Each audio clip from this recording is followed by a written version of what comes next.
Good job making it this far. Things are going to get more and more fun starting in this section because we're now learning real tools that real companies use and that will get you hired. And development also becomes a lot faster because we're using these tools to make us build websites faster and better. So let's talk about React. What do we have before React? Well, as I've mentioned before, we had jQuery. jQuery was, as you remember, very imperative. Writing code was like mixing ingredients sequentially. If this happens, then do this, and then do that, but also if this happens, then do this. And it created a lot of inconsistencies.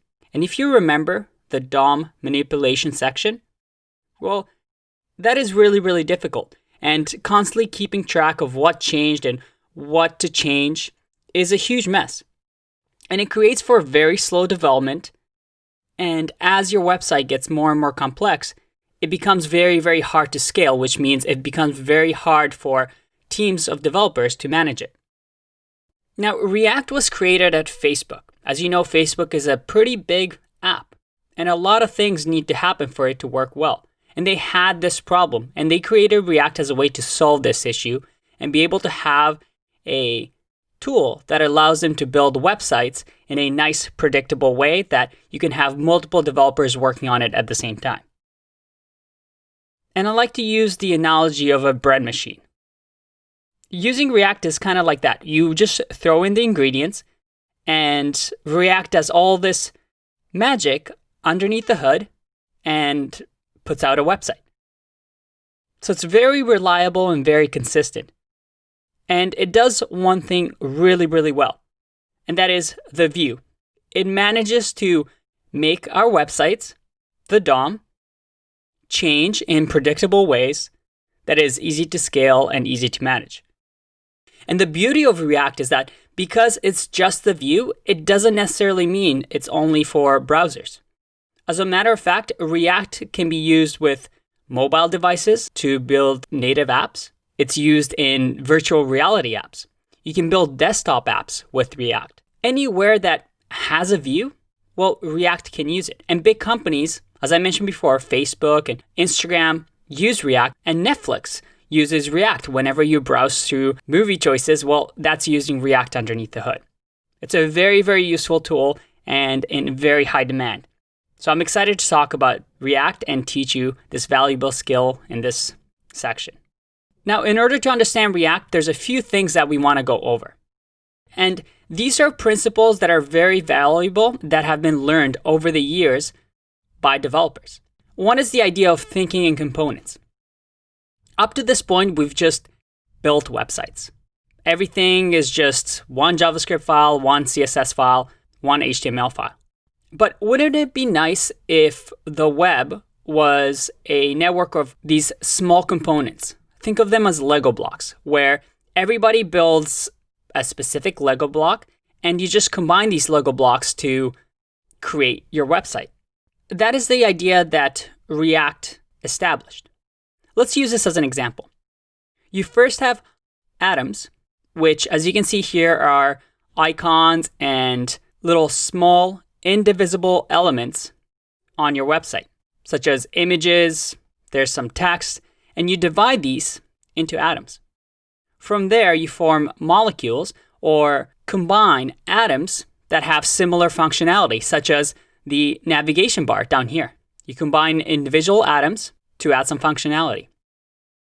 And then you have organisms, again, a little bit bigger than molecules that combines to a bigger scale functionality. And then finally, you have templates, the combination of these organisms to give you an idea of how your app or website should look.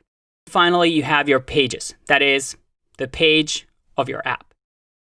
And if you think in components, as this image demonstrates, well, you're able to build small little components that you can reuse and put on different parts of the web page. For example, this back button here. If I build a React component that is the back button, I can now use it on multiple pages and I don't have to rewrite the code. If I wanted the navigation bar to be used in different areas of the app, well, Again, I don't need to rewrite the code. I write it once and I can reuse it. As a matter of fact, I can even share it with the world. And this idea of components makes React amazing because right here I have a website that has React components built by somebody.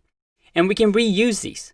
And it's not just CSS and HTML, but real functionality, such as navigation bars and sign-in forms. I can just download this React component and attach it to my website. And because of the way React is structured, it doesn't really need to know about the rest of the web page. It's just its own Lego block that works by itself. By reducing dependencies on other parts of the website, I can just plug this anywhere I want. Another important concept with React is the idea of one-way data flow. The best way to describe it is by looking at this tree-like structure. In here, you see that we have a parent, some children, and then those children have their own children, and those children have their own children. And the idea with React is that data flows from top to bottom and never the other way around. That is, if these red, let's call them components, change, well, in that case, only their children know about the change. The parents don't really care about the change because, well, the direction of the data flow is just always downstream. So if we go back to the idea of components, if we had a website built on components, and this was the page, and these were organisms, and then molecules, then atoms, well, in that case, the red components change, and then only the ones below it, as you can see here in blue, know of this change. And based on that, they will act accordingly and change as well.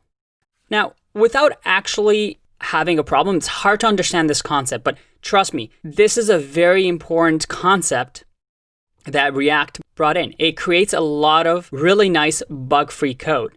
And it is an idea that you'll understand more and more as we start to code in React. The next thing is the idea of virtual DOM. You know what the DOM is, the document object model. And we also learned that one of the most important things as a developer is to minimize the amount of DOM manipulation that we do because, well, web browsers have to work really, really hard to achieve that. And it reduces the performance of the web page plus increases bugs. I think this image demonstrates what React does really well. Beforehand, we were the painters. We told the DOM exactly what to do. Remove this element, then put this in, and then also add this and color this way. With React, we have this React bot. And the React bot creates something called the virtual DOM. Virtual DOM is just a JavaScript object. And this JavaScript object that just describes our website, the current state of the website. And we just give it that object to React, and the React bot will automatically make changes to the DOM and paint the picture in the most optimum way possible. So we just tell it, hey, this is the object, this is what we want in the DOM, and the React takes care of DOM manipulation for you. Remember how annoying it was to do query selector all, then grab elements by ID, and then doing all these event handlers? Well, React takes care of that. So again, the virtual DOM is just a copy of the DOM that's in a JavaScript object, and then React, underneath the hood, just changes the view. And that's why it's able to work outside of browsers, and you can use things like VR and mobile devices because React is the machine, and what the canvas is on, well, we can change the canvas to whatever we want. Finally, React has a great ecosystem. It is probably one of the biggest ecosystems in JavaScript right now, and there's so many tools that work with React. As a matter of fact, the developer community is so big that any problem you have, there's most likely a chance that somebody else has had it and has posted it on the internet and you can find solutions for. You can find React packages in NPM. You can use it with Node. There's Webpack and Babel that you can use with it. It's just a really good ecosystem that uses the latest JavaScript technology to build websites in a really nice, elegant way. Now, one thing that I want to warn you about.